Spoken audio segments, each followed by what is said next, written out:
I just want to get on for a few minutes before my kids get home from school and start rambling everywhere, right?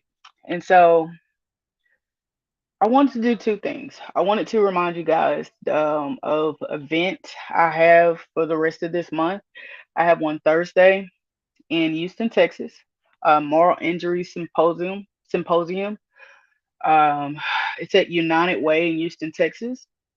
I have one October 22nd, which is this Saturday at From Bondage to Freedom in Shreveport, Louisiana. It's a domestic violence event. I will be one of the speakers there as well. A podcast on the 28th, as well as This Time Magazine will be releasing my interview on that date as well. What else? I think that's it for October. October's been a busy, super busy month, y'all. Yes, indeed. But I am so grateful for it. I'm so grateful for everything that God is doing, all the doors that God is opening, and I know that without God, nothing is possible for me. I know that I have to have His help. I know that without Him, I would be nothing.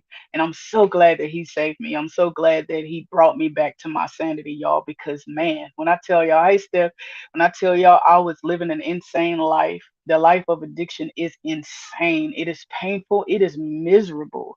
We live in misery, and we take the people that we love through that same misery. Why do we do that? Because we don't love ourselves, right? Because if we loved ourselves, we wouldn't allow those certain things to happen to us, right?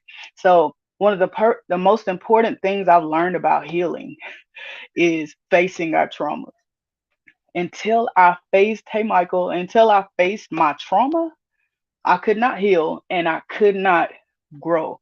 And those traumas was affecting the way I saw myself. It was affecting the way I allowed other people to treat me. It was affecting the way other people saw me. And if there's one thing I was growing up, it was a people pleaser. Like I wanted everybody to like me. I wanted everybody to have something good to say. Right. And I always wanted my side of the story to be told because there was always something on the inside of me that needed that validation, that needed that confirmation from other people.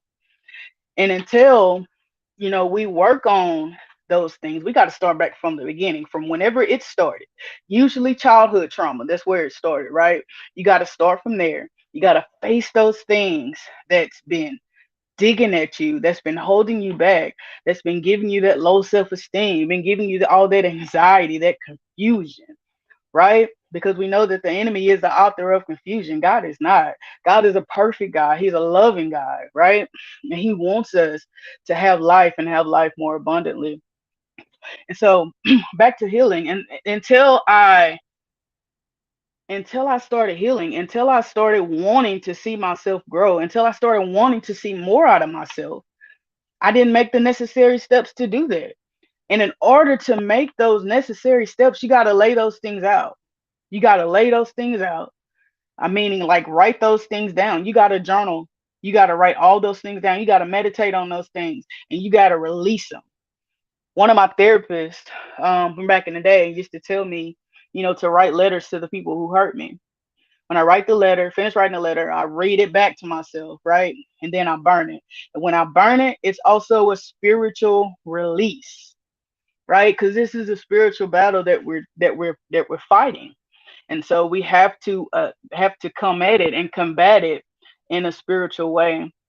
And so I don't know why, but God wanted me to come on here and kind of focus on that for a second. I don't know who needed to hear it, but your healing is right around the corner. Your growth is right around the corner.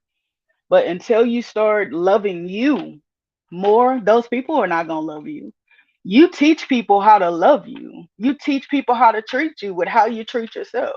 If you allow people to keep telling you these things that filling up your head and you believe in them, that's who you're going to be. Like that's who you're going to act out and to become. You have to empower yourself, right? Affirmations. I know it sounds cliche, but saying affirmations on a daily basis really does help because there's so much power in what we say. And if we speak life on ourselves, if we speak life on everything that's attached to us, on everything that's surrounding us, if we speak life, life will come out of it. Healing will come out of it. Deliverance will come out of it. You being set free will come out of it. I had to speak my way into being set free. There were times I didn't even believe it. I didn't even believe that I could be, because I messed up so many times. I've been in and out of rehab, in and out of jail, in and out of psychiatric units. I didn't even think that I could be saved, that I could be renewed. I thought that I was crazy enough that I was gonna have to be in some kind of psychiatric unit for the rest of my life. I seriously, honestly thought about going to the veterans home on ART, I believe, because I thought that I couldn't stop, and I didn't want to continue hurt my family. I know how much I hurt them. I didn't want to continue doing that. And so I felt like there were no way out, but I see it. I did suggestions, right? I said those affirmations even when I didn't believe them.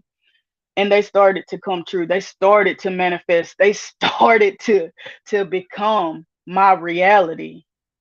Speak your way into a different reality. Speak it. It's gonna come true. It's so important to heal, you guys, and it's all, man, that's such a priority into what I stand for, and to what I'm trying to develop with motivation from the heart, because I want people to heal. I sincerely want to help other people, especially other women veterans, heal and to love themselves, to get to know themselves, but get to know the best version of yourself. And you have to become that best version of yourself. I want that. And I am developing so many tools to help you guys get there. Like all the things that I've learned through trial and error, all the things I've learned over the years, right? Because it took me over a decade to come out of addiction. All the things that I've learned within that time, I'm trying to get it into one place so that I can give it to y'all, so that y'all can know all of this knowledge and wisdom that God has given me. I want to give it to you guys because I want others to heal. I want them to overcome. I want them to face those things that they've been running from, instead of, using those deadly coping mechanisms like addiction, like alcoholism, right? Like porn. All those things we replace than actually facing our issues, facing our problems, right? And I know deep down you guys want to heal, right? I know you want to heal. I know you want to love yourself, but you just don't know the steps to do that. You don't know how you could possibly do that. You can't even see that far ahead. And I've been to that place. I know that place all too well, and it's a dark and lonely place.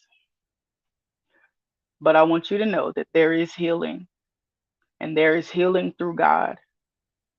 And if you seek him, he will show himself to you. He will give you the desires of your heart. He will give you what you need. So do that for yourself. You deserve the work. You deserve the actions that you have to put forth. You deserve it. Thank you, Ernest. Thank you for going to pick her up. Ernest, you guys, my new buddy, my new friend, Ernest Snell, he went and picked up the girl that was in West Monroe that needs to get back to Shreveport. She just got out of rehab and stuff like that. And we were trying to get her to Shreveport, get her to a safe place. And Ernest just did that. And that was so awesome. Thank you so much, Ernest. But yeah, it's so important whenever somebody get out of rehab, or whenever somebody want to go to rehab. It's so important to get them there when they want to go, because if you wait a week, 2 weeks, 3 weeks, if you gotta wait 30 days, by the time that mark hit, by the time those 30 days come around, they ain't gonna want to go no more. I was like that, so I know other people are like that, right?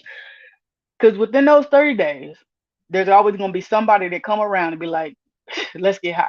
Or the first one's on me. It's always free to get high when you're trying to do right. You know what I mean? So it's so important to get those people the help that they need when they need it, right? If they want to go to rehab, get them in a rehab right then and there. That's why it's important to connect with people, to build relationships, to network.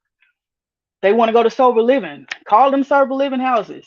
If they can't get them in that night, hey, they can couch somewhere, sleep somewhere, until they can get them in sober living. We got to be willing to help those people whenever they need the help. Not when we want to help them, but whenever they need the help.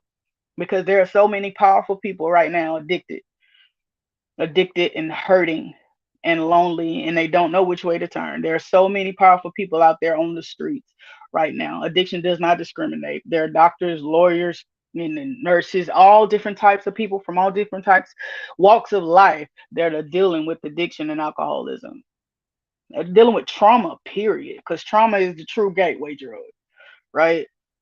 No, it ain't marijuana. None of that crazy stuff. It's actually trauma because trauma is what gets us to a place where we want to escape our reality. All right, so I've been on here about 8 minutes too long. This is supposed to be a really quick live. Uh, my kids should be home here in a minute, and there is no peace and quiet when they get here. But luckily, I'm finna be off work here soon. But I love you guys, and just know that your healing is right around the corner. I know it. I've seen it. I believe it. And you have to grab your opportunity whenever it reveals itself to you. Grab that opportunity, even if you don't recognize where the opportunity is going to lead you. Grab it anyway. That's what you call faith.